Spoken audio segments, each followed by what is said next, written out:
The Grey Man does whatever a Grey Man can. Can he make a comic feed? Yes, he can. He just did. Watch now, a video from Grey Man. A video from Grey Man. Hey, it's Bloggy time again. It's the Grey Man here again with another one of my ever popular bloggy blogs. Grey Maniacs gather, for it is time for another blog. And yeah, today was alright. Yeah, it was alright. It was alright, nothing special.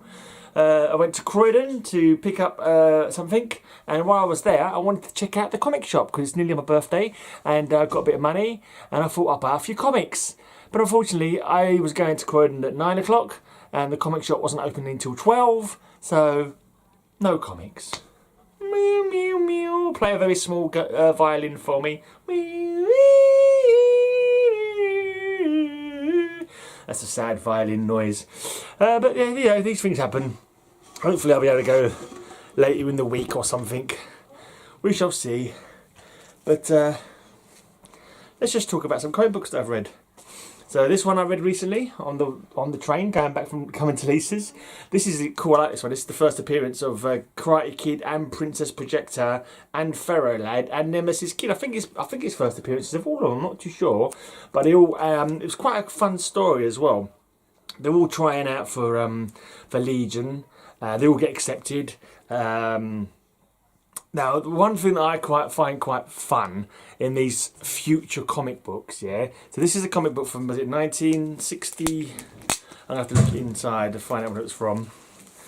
Let's have a look. 1966.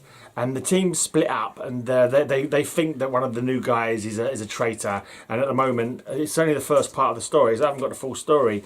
At the moment, they think it's Karate Kid, because there's a few things that point to him possibly being the traitor, because they've split up to guard these towers, these electric towers, which are used to and I think this might be the first appearance of the Kuns as well. You see the Kuns appear, and I meant to look it up because it's the Kun Empire is suddenly there, and they're going to try and take over, and they're going to try and destroy the defences, and they talk about having a traitor already in the midst of the Legion. You'd think it was Nemesis Kid because it makes, Nemesis makes, sounds like an enemy.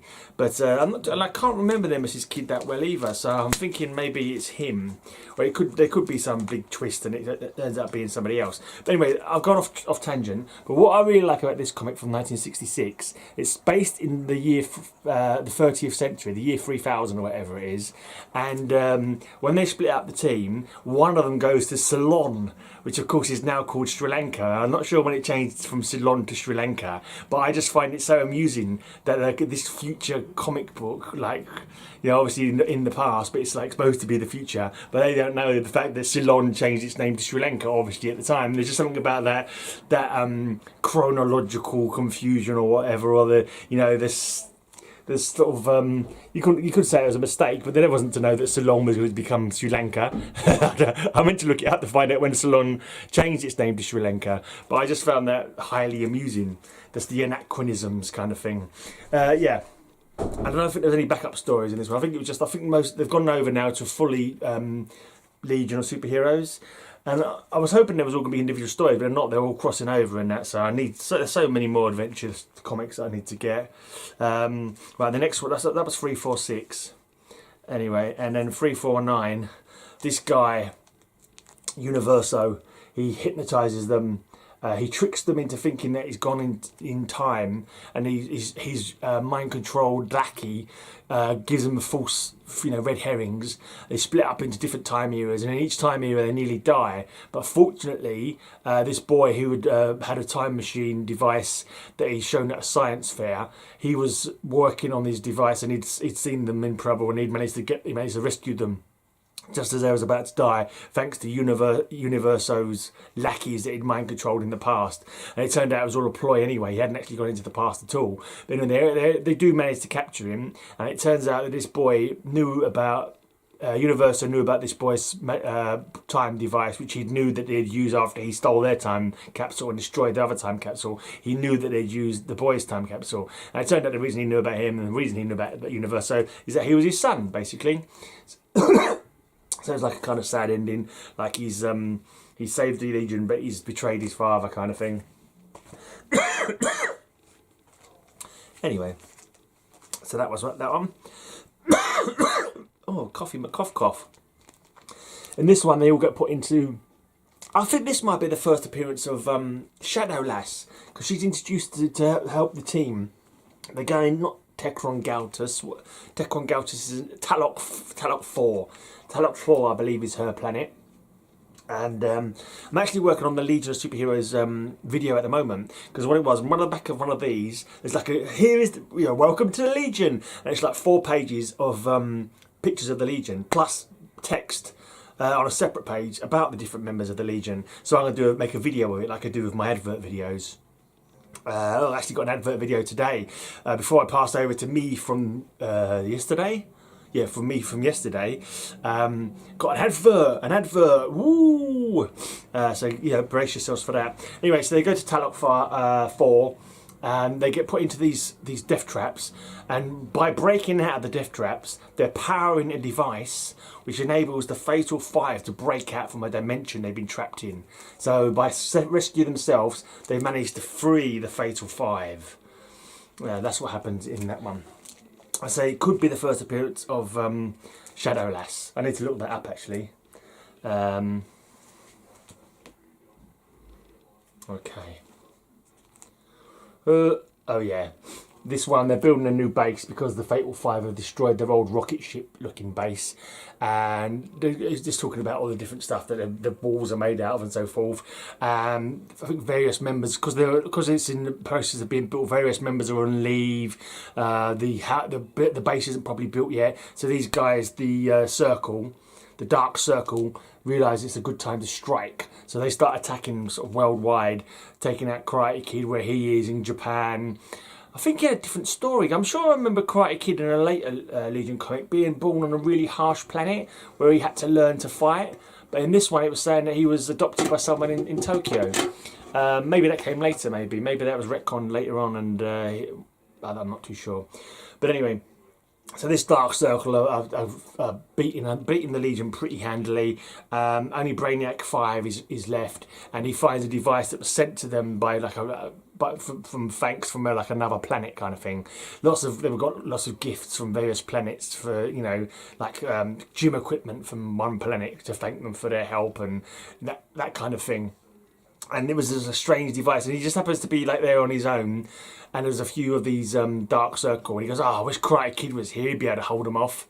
And suddenly Karate Kid appears, and it turns out one of the things that they got sent in one of the crates is like a wish device. It's a miracle machine, I think it was called. It was sent to them by a controller. I didn't know the controllers went back that far. This is the controllers who I believe are the people who in the future, like 20 years in the future, of the comic, not in story wise, but in the comic wise, they're the ones who are in charge of the Dark Stars. I believe the controllers are like the brother race to the Owens, the Guardians of the Galaxy, the Guardians of the Universe, and the Zamorans, the Star Sapphire women. Pretty sure they're like another sort of. I think they sort of broke up. I think the races broke up like millennia ago, kind of thing. But anyway, they give them a miracle device, and they managed to use the miracle device to get all the Dark Circle off of the planet. And then because the controller says you can keep this miracle device, but you be careful with it, they decide to box it up and lock it away so no one can accidentally use it because it's something that powerful. They decide it's too dangerous to leave lying around. I'll make them right there. Right, and in this one I read 374. The members of a team called Scorpius, a villain gang, kidnap a load of the Legion, and then they get a few more of the tougher members of the Legion, like Supergirl, Ultra Boy. Get them. They said we're going to kill our captors unless you help us take out our rival gang, the Taurus gang or something like that, like a criminal empire of the Taurus, and they've got a team of villains, like super villains on their payroll, so they're facing off against each other. They decide that they're going to try and infiltrate this super villain team, so they can take out Taurus. Ultra Boy was going to pose as some guy called Black Mace, but he gets bonked on the head from behind before he's got his invulnerability up, and so the split-second Dream Girl, I think it was, decides that she's going to take on the role of this woman from the team, Mysterio or something like that. So she takes on Mysterio's alter ego and poses undercover to try and take out the Taurus gang. It turns out it looks like the leader of the Taurus gang for a second is RJ Brand, but it wasn't. It was one of his rivals, his main rival, wearing an RJ Brand costume. And the leader of the Scorpions, I think it was called. Leader of Scorpions turns out to be a chief of the science police. Yeah, interesting. But yeah, I do like these adventures. These are real good reads, real good old school, just fun comic book reads. I'm hoping to, when I get my birthday money, I'm going to go and see if I can pick up some more adventures. Adventures are World's Finest. I want to try and, I don't think I'll ever get the whole run because there's lots of expensive ones in there. But, as long as I can find, I don't care if the covers are off the staples, just to have them. I don't think a single one of these has got, is attached to every single staple, you know what I mean? But they're just nice. I just like them. They're just good comics, and I don't care if they're in bad nick. I know they've got signs of age. They've got wrinkles. They've got more wrinkles than my. I nearly said scrotum. I've said it now. They've got more wrinkles than my scrotum. I don't care about that. I'm sorry. I don't know. I forgot where I was then. I forgot I was doing a comic video. I'm always mind my P's and Q's in my comic videos. But that was quite funny though.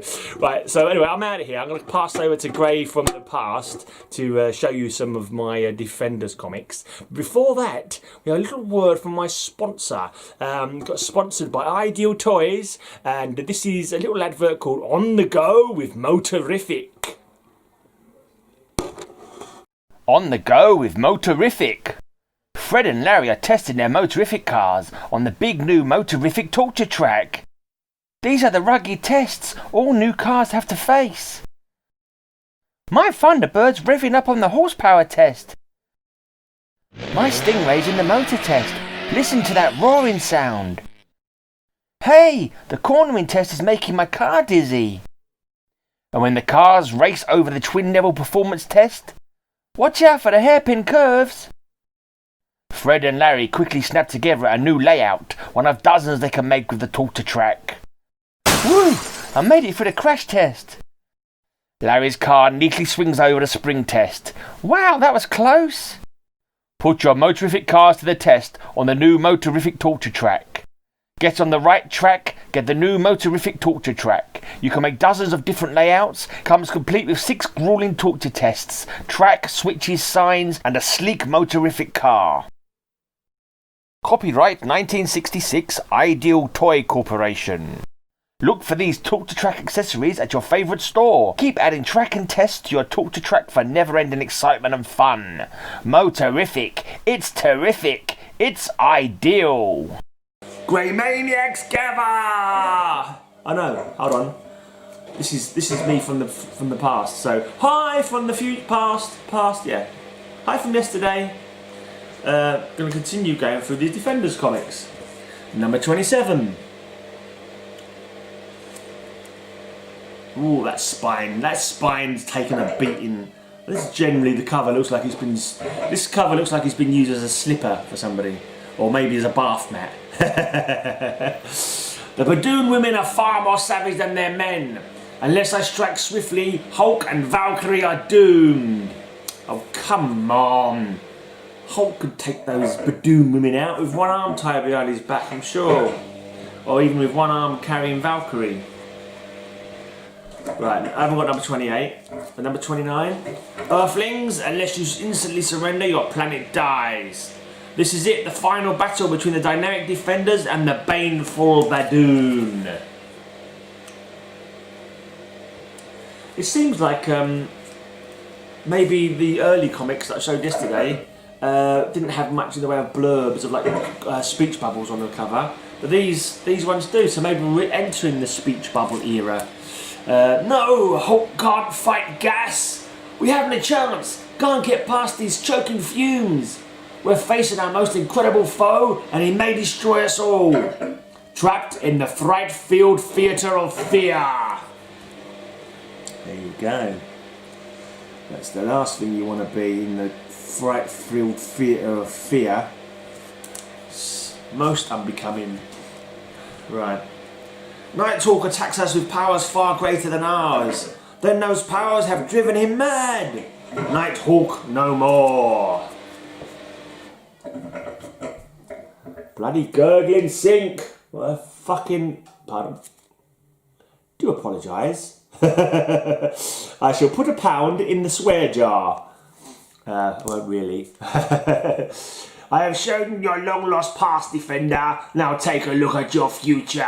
No! Revealed at last, the secret origin of Nighthawk. Is that the first time his origin has been shown? Well, I think the sink might have stopped gurgling now. I think the cycle has passed. Use the mind machine quickly, Nagan. We will never defeat those heroes once they awaken. You're wrong, my friend. After our little treatment, the defenders will never be the same. Havoc is the headman. It's quite weird because one of them's actually a woman, or at least she's got a woman's body, but like a red jewel for a head, or a red orb for a head. And you got, I think, this guy called Boneless or something. He's got no bones in his head or something. I don't really know who they are. And then you got a gorilla body with a genius's head on it. The headmen. Yes. You don't see them a great deal, I don't think, because they are rather daft. If I can't take over your mind's defenders, then I'll take your lives instead. He's back! Nebulon, the Celestial Man. Now I've got freaking beeping from the freaking... Oh, it's finished. Okay. Despite all our power, we cannot help her. This is the one battle the Valkyrie must fight alone. Give me back my normal body, woman, or die! How has she got his body? That is some strange looking thing. Chicken leg, octopus arms, unicorn horn. Yeah. And then this next one, 36. Plant Man Strikes, featuring the new Red Guardian. Garden of Evil.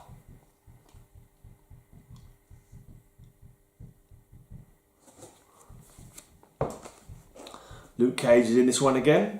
Evil is in bloom. Maybe your murderous force can stop the other defenders, Plant Man, but there's no way they're gonna stop Power Man.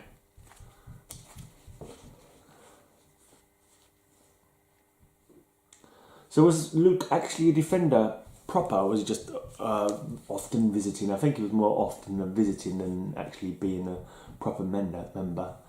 Now, Nebulon has sentenced the defenders to become exiles in oblivion. They're fighting a big green ape. A big green ape thing. The defenders. Back, my fellow defenders. Clea must not be stopped. Being strange, she's turning the sun into a fireball. And if that's not problem enough, what the heck is happening to the Hulk?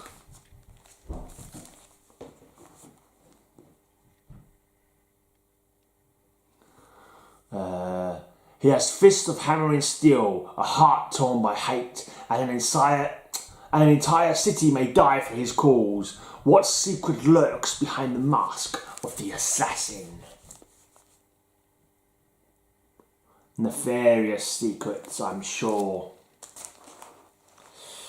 Right, number 41. Hulk smash floating box. Free friends. No, Hulk, our life force is a link to the cube. If it shatters, so do we.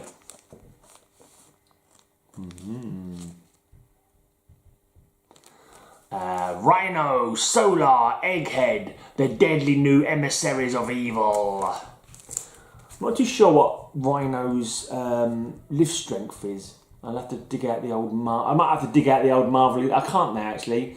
So I wanted to dig out the old Marvel encyclopedias and read through them to get ready for Night Tiger's quiz. but I ain't gonna have time. I'm not gonna go around my girlfriends. I ain't got time to practice my my trivia.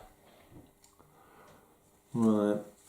Who, boy? Doc Strange disappears. The Cobalt Man explodes. Egghead goes wild. Face it, Pilgrim. This is the big one. Milgram, Kirby and Milgram. I thought he looked like Kirby. Kirby and Milgram, it says. And then this one, helpless before the strangest power of all, revealed this issue, the secret of the Red Raja. Trying to roll my R's. R's. I said R's. Not what you thought I said. Put a pound in the swear jar for thinking that I would say that. Right, 45. Divided we jewel. And Red Guardian is still around, so Red Guardian seems to have been maybe not a member, but at least a hanger-on with the Defenders for some time. Oh, and Hellcat's there as well. I think she just become a full member, doesn't she? I'm pretty sure she was a member for a while. Who remembers Scorpio? It's a cinch the Defenders will if they survive this attack. Wasn't Scorpio Nick Fury's son? Or an LMD, life model decoy of Nick Fury's son, or something like that, or a life model decoy of Nick Fury himself, I can't remember now. Something to do with Nick Fury though, I'm sure. Left without a leader to face the might of Wonder Man, Avenger versus Defender, plus the mysterious Moon Knight. All this, and a new costume for the Valkyrie too. An issue that truly has it all. I'm not feeling the new costume, Valkyrie. What happened to the saucepan lid bra? That Bramonge holder bra that you had, like, oh man, that was classic costume. You still look fair enough. They still look cool enough though. Valkyrie should have more, you know, she should be as big as Thor and Hercules, that, you know, like Red Sonja, you know, she's a kick-ass chick with a sword. I probably shouldn't say chick, but yeah, she is. She's badass. Oh, what's the name of her sword? Something Fang. I'm sure it's something Fang, like Storm Fang or something like that. Blood Fang? No, I'm sure it's something Fang, her sword. I'll have a quick look at this one and see if I can. If anyone can remember the name of her sword, write it in the chat now. Will she mention the name of her sword? The Vibrant Valkyrie, it says. It's the Vibrant Valkyrie, the High-Flying Nighthawk, the Happy-Go-Lucky Hellcat, the Incredible Hulk. Evildoers tremble at the names, for those four form the crux of the greatest non-team in history. Heroes call together only when the need arises, to battle menaces that threaten the security or the very life of the planet Earth. Stan Lee presents the Dynamic Defenders. That's a pretty badass opening blurb. I love the opening blurbs. It's annoying they don't do opening blurbs anymore. I like those little things, telling people, you know, saying who people are and that. Now she mentions her mystic sword, but she doesn't call it by its name. Dragon Fang. I'm thinking Dragon Fang all of a sudden. Let's see if it's confirmed. No, she's not talking about her sword. She often does. She often just does name drop her sword whilst in battle. My sword, Dragon Fang, will soon put paid to this ne'er-do-well, or stuff like that. No, I don't think I'm getting the name of her sword in. I'm going with Dragon Fang now. I've got a feeling it is Dragon Fang. It should be in her, you know, it should be like prerequisite that every time she uses a sword, she names it. So new readers can discover what it's called. No, she doesn't mention the name of her sword in that one. I'm going with Dragon Fang now. I've got a feeling it's Dragon Fang. I might be wrong. I think I've shown those two. Right, number 49. Leave a Hulk alone or get smashed like bugs. Whatever the cost, we've got to make him follow us or a Defender dies. Yeah, all three of you by the looks of it. Hellcat looks like she's about to get smashed into pieces. You know, Valkyrie's tough. but she ain't no match for Hulk. And as for Moon Knight, you couldn't even take out Werewolf by Night, I don't think. Yeah. I suppose this must be where after he had a few appearances in Werewolf by Night, must be where they thought, well, he was a nice character, people liked him, we'll keep on using him.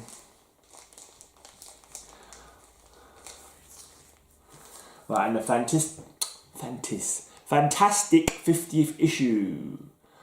War against the Zodiac. That's the return of that Scorpion fella. And the Zodiac were all humans at one point, and then they all got replaced by life model decoys later on. Anyway, that's up to 50th issue. That takes me. That's gonna be. I'll make sure I don't do too many videos. So that's for Thursday. That's for Thursday the 3rd. So I've got Friday. 3 more to go. Right, 3 more videos to go. Until next time, may all your news be good news. Slim's Comics and more. He's just had a free handle sub competition. Go and sub him up if you're not subbed to him already. Oh yeah, go and sub him up. Woo!